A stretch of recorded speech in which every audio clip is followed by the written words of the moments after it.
Hi hello welcome to people pulse. నేను మీ కేకే.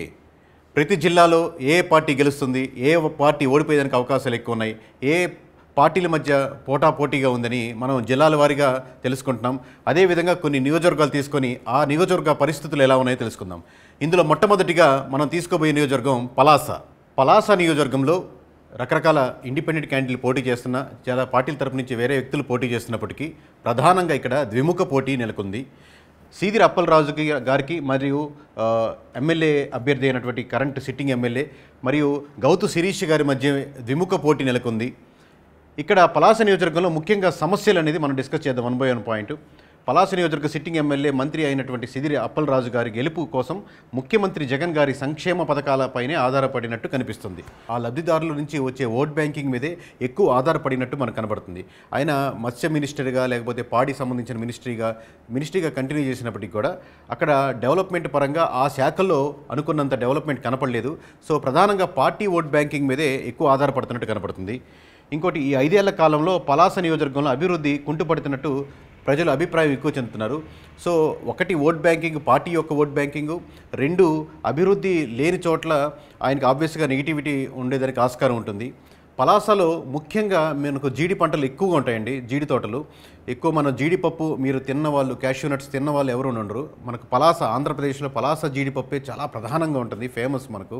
So వాళ్ళు కోరుకునే ప్రధానంగా వచ్చేసి జీడి పిక్కలు 80 కేజీల బస్తాని మాకు 13,000 మద్దతు ధర ఇవ్వండి, అంటే మా పలాస జీడి పంటకి మద్దతు ధర ఇవ్వండి అని చెప్పి కొన్ని సంవత్సరాల తరబడి వాళ్ళు ప్రయత్నిస్తున్నారు. వాళ్ళకి అందరికీ ఇస్తున్నారు. గవర్నమెంట్లు మారుతున్నాయి, ఎమ్మెల్యేలు మారుతున్నాయి, కానీ పలాస జీడిపప్పు యొక్క తోటలు పండించే రైతుల సమస్యలు తీరట్లేదు. అలాగే ఎన్నో వాళ్ళు రిక్వెస్ట్లు అందరు ఎమ్మెల్యేలకి ఇచ్చారు, కానీ అదేవిధంగా కంటిన్యూ అవుతుంది. ఇంత టెక్నాలజీ, ఇంత డెవలప్ అయిన కాలంలో కూడా వాళ్ళు మేము పండించిన దానికి మద్దతు ధర ఇవ్వండి అని చెప్పి కోరుకోవడం అనేది చాలా దయనీయ పరిస్థితి. ప్రతి ఒక్కరూ మేము వచ్చాక ఈ సమస్య తీరుస్తున్నాం అంటున్నారు, కానీ ఎవరొచ్చినా వాళ్ళ కష్టాలు తీరటం లేదు. ఇది ప్రధానంగా ఉన్న సమస్య అక్కడ. అదేవిధంగా పెండింగ్ రిజర్వాయిడ్, అంటే ఆ రిజర్వాయిడ్ ప్రాజెక్ట్ మేము కంప్లీట్ చేస్తాం మేము వచ్చాకని ప్రతి ఒక్కరు వాగ్దానం చేస్తున్నారు. అలాగే పెండింగ్ ఉంది. కొన్ని మండలాల్లో రైతులకు ధాన్యం బిల్లులు సకాలంలో అందకపోవడం, శానిటేషన్ అంటే మురికి వాళ్ళు, మున్సిపాలిటీ అదేవిధంగా దయనీయ స్థితిలో ఉన్నాయి. దానికి వెచ్చించాల్సిన డెవలప్మెంట్ కోరుకునేటువంటి వాళ్ళు, ప్రజలు కోరుకునేది ఎటువంటి డెవలప్ జరగట్లేదు. అలాగే పలాస అనేది వలస లాగా అయిపోయింది. అక్కడ చదువుకుంటున్నటువంటి విద్యార్థులు బయటికి వెళ్ళి ఎక్కడో జాబులు చేసుకుంటున్నారు, కానీ నాకు లోకల్గా ఉండే కంపెనీల్లో ఉంటే ఇక్కడ నేను ధైర్యంగా జాబ్ చేసుకోగలుగుతాను అనే నమ్మకం. అలాగే అక్కడ చదువుకుంటున్న విద్యార్థులు ఎవరైనా ఏ నియోజకవర్గాలైనా నాకు ఇక్కడ ఊర్లోనే ఉంటే పని చేసుకునేదానికి, లేకపోతే ఒక చిన్న కంపెనీ ఉంటే జాబ్ చేసుకునేదానికి బాగుంటుందని ఎవరైనా ఎక్స్పెక్ట్ చేయడం తప్పలేదు.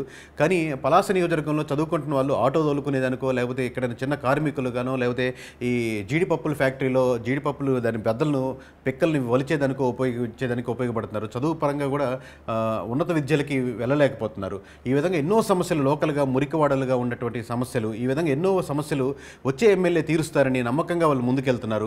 కానీ ఆ నమ్మకం ఏ ఎమ్మెల్యే వచ్చినా, ఏ గవర్నమెంట్ వచ్చినా వాళ్ళు తీరట్లేదు.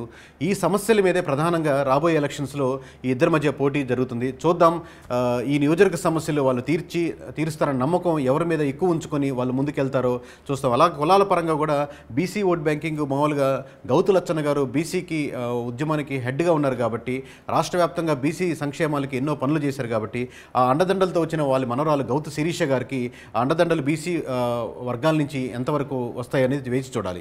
ఇది పలాస శ్రీకాకుళం నియోజకవర్గంలో పోటాపోటీగా ఉన్నటువంటి పరిస్థితులు. ఇక్కడ సమస్యలు గెలిచిన ఎమ్మెల్యే తీరుస్తారని నమ్మకంగా వాళ్ళు ముందుకెళ్తారని. అలాగే మీరు ప్రతి నియోజకవర్గంలో, ప్రతి ఊర్లో దోమల సమస్య చూస్తుంటారు. అంటే నైట్ అయితే మనం డోర్లు వేసేసుకోవాలి, కటన్లు వేసుకోవాలి, లేదా దోమలు వచ్చేస్తాయని. పలాస మీకు రాష్ట్రంలో ఎక్కడ లేని విధంగా ఎలుకబంటి సమస్యలు ఉంటాయి. అంటే జీడి తోటల్లో ఎలుకబంటి దాడి చేయడం, రీసెంట్గా ఒక అమలాపురం అనే ఒక విలేజ్లో 2 వ్యక్తులు చనిపోవడం, ఈ విధంగా వాళ్ళు రాత్రిపూట మీరు వెళ్ళొద్దని పోలీసు కర్ఫ్యూ లాగా, అంటే ఎలుకబండులు దాడి చేస్తున్నాయని ప్రధానంగా వాళ్ళు రాత్రిపూట ఆ తోటల్లోకి ఒక్కరే వెళ్ళొద్దు, గుంపులుగా వెళ్ళండి, సాయంత్రం అయిన తర్వాత ఇంటికి వచ్చేయండి అని చెప్పి పోలీసులు దానికి వాళ్ళకి హెచ్చరిక జారీ చేస్తున్నారు. సో ఫస్ట్ టైం ఆంధ్రప్రదేశ్లో ఎలుకబంటులు చూడిసిన వాళ్ళు కూడా ఉండరు, కానీ ఎలుకబంటి దాడి చేత వాళ్ళు చాలా ఇబ్బంది పడుతున్నారు పలాసలో. సో దానికి కఠినటువంటి నిర్ణయాలు తీసుకొని దాన్ని ఏ ఎమ్మెల్యే అయితే తీరుస్తారని వాళ్ళు ఎదురు చూస్తున్నారు. అదేవిధంగా అప్పలరాజు గారి అండతో కొంతమంది భూ కబ్జాలు చేస్తున్నారని ఒక అభియోగం ఉన్నాయి. సో అభియోగాలు ఎంతవరకు ప్రజలు నమ్ముతున్నారని విశ్వసిస్తున్నారని చూడాలి. సో ఇటు అన్ని సమస్యల మధ్య ప్రజలు కుల సమీకరణాలు, మత సమీకరణాలు, సమస్యలు వీటి తీరుస్తున్నారని నమ్మకంతో ముందుకెళ్తున్నారు. వీటిలన్నిటిని క్రోడీకరించి ఏ ఎమ్మెల్యే అయితే వాళ్ళు నమ్మకం కలిగిస్తారో, ఏ పార్టీలు అయితే వాళ్ళని మేము ఉన్నామని భరోసా కల్పిస్తారో అదే పార్టీ ఈ ద్విముఖ పోటీలో గెలిచేదానికి ఆస్కారం ఉంటుంది. చాలా టఫ్ ఫైట్ నెలకొంది. ఈ సమస్యలు తీరుస్తారని నమ్మకంతో ఇది పలాస నియోజకవర్గం గ్రౌండ్ రిపోర్ట్. చూస్తుండండి పీపుల్ పల్స్. మీ కేకే.